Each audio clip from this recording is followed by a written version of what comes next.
રાજ્યમાં ભારે પવન સાથે વરસાદની આગાહી. જામનગર સહિતના જિલ્લાઓમાં ત્રાટકશે, ખેડૂતોને કરાયા એલર્ટ.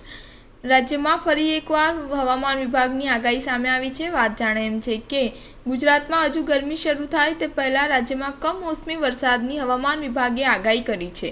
આ તરફ હવામાન વિભાગની આગાહીને પગલે ખેડૂતો પણ ચિંતામાં મુકાયા છે. હવામાન વિભાગે આગાહી કરી છે કે 1 થી 2 માર્ચના દિવસ હળવા વરસાદ સાથે ભારે પવન રહેશે. આ સાથે રાજ્યના અનેક વિસ્તારોમાં કમોસમી વરસાદની આગાહી હવામાન વિભાગ દ્વારા કરવામાં આવી છે. હવામાન વિભાગના વૈજ્ઞાનિક રામાશ્રય યાદવે આગાહી કરી છે કે 1 થી 2 માર્ચના દિવસ હળવા વરસાદ સાથે ભારે પવન રહેશે, જેમાં 1 માર્ચના રોજ બનાસકાંઠા, સાબરકાંઠા, પાટણ, દ્વારકા, જામનગર, મોરબી, ગીર સોમનાથ અને કચ્છમાં વરસાદની આગાહી રહેશે. આ સાથે 2 માર્ચના રોજ પાટણ, બનાસકાંઠા, અરવલ્લી, મહીસાગર, સાબરકાંઠા, દાહોદ, ગાંધીનગર, અમદાવાદ, મહેસાણા, ભાવનગર, અમરેલી અને ગીર સોમનાથ, કચ્છમાં વરસાદ રહેવાની શક્યતા છે.